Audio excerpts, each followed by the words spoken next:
to evacuate their homes, but that didn't stop the fans from rebooting the Fast and the Furious Tokyo Drift. And this guy, not only was he doing donuts, he was doing donuts on top of fireworks, which of course caught his car on fire.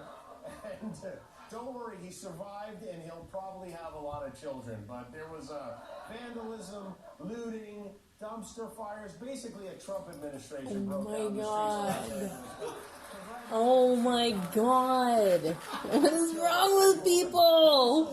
Getting attention today is Kim Kardashian's tropical birthday bash.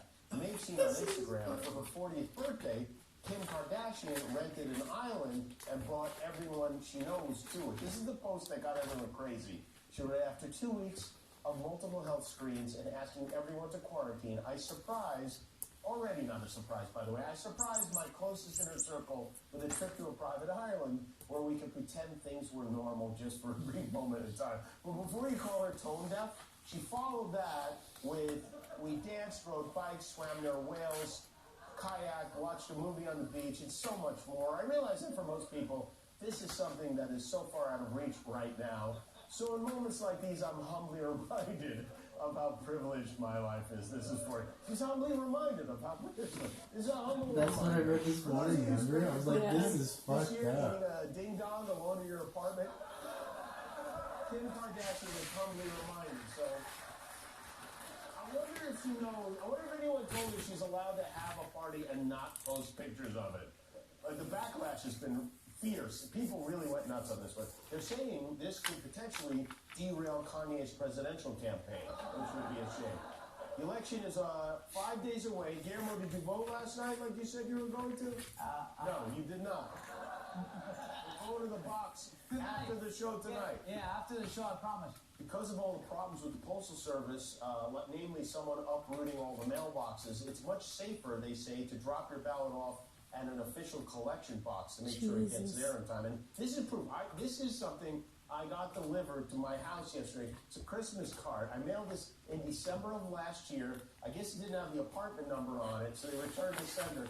I just got it almost 11 months later. Locally, too. So if you can avoid it, don't mail your ballot. Find a drop box, put it in there. One of the reasons people are so confused about whether or not to trust the Postal Service is because there's a guy out there giving us mixed messages on it. The post office has been a mess for many, many generations, but for certainly decades. Well, there's no trouble with the Postal Service. Postal Service is going to do a good job. The post office has been a disaster for many, many decades. Yeah, the post office is running as well as it has in a long time. The post office is a catastrophe. The Postal Service, they do a great job. The Postal Service is a joke. The post office is running very well. The post office is stupid.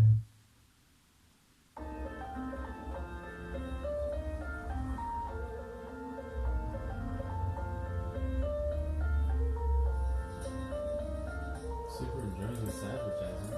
Yeah, I like the sound. You just have amazing earbuds. Creative arts, dude.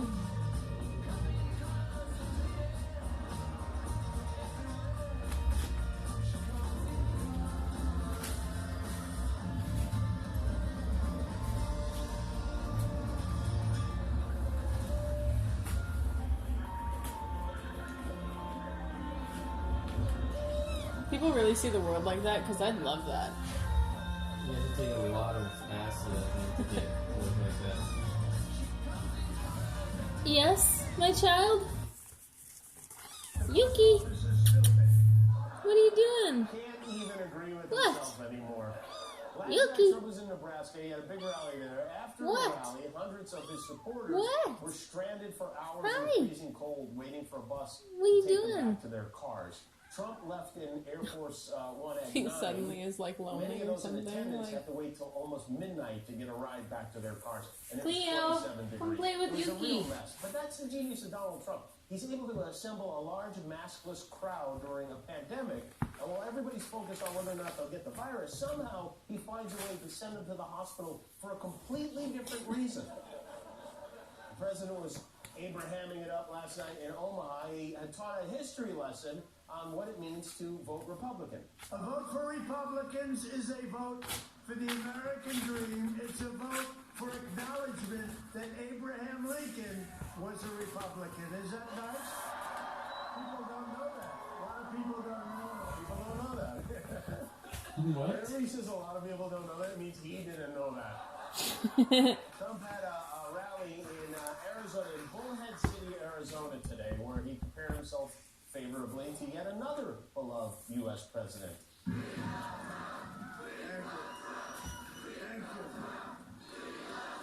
you. Nobody's ever heard, we all like Ronald Reagan, but nobody ever said, we love you, we love you, we love you. And he wouldn't get crowds like this. If Ronald Reagan, who I consider to be top-notch, if he came here, he'd have a couple of hundred people legitimately. What planet is this lunatic from? Who feels the need to compete with Ronald Reagan? And Ronald Reagan couldn't draw 200 people in Bullhead City? Ronald McDonald could draw 200 people in Bullhead City. There's nothing to do in Bullhead City. I've been there. This is interesting. Members of Trump's own coronavirus task force are said to be personally offended by a release from the White House yesterday that claimed, among other things, that the president ended the pandemic. The White House Office of Science and Technology Policy put out a list of Trump's achievements thus far, and if you look closely, you'll see highlights include ending the COVID-19 pandemic, which, that's good news. You'd think that would be, you won't see that on MSDNC. Also today, we got to hear some rare audio of Trump's #1 talking boy, advisor-in-law Jared Kushner, who was recorded by Bob Woodward, the writer, who's writing a book about the president. And Jared was boasting about how Trump took control of the country back from the doctors. That's right, he said, Trump's now back in charge. It's not the doctors. Which sounds like what your kidnapper tells you when you wake up in a bathtub full of ice and your liver is missing. Imagine those saying something like that out loud. He's taking it back. He's like, attention passengers, unbuckle your safety belts. Captain Trump is in charge. We're going to be landing the plane on a rock very soon. Jared also told Bob Woodward there would be a panic phase and a pain phase, which is exactly what he said to Ivanka when he proposed to her. Does talking to Bob Woodward work out well for anybody? Maybe it's time to rethink Take Your Son-in-Law to Work Day. This election is driving us crazy, and it's especially hard to talk politics.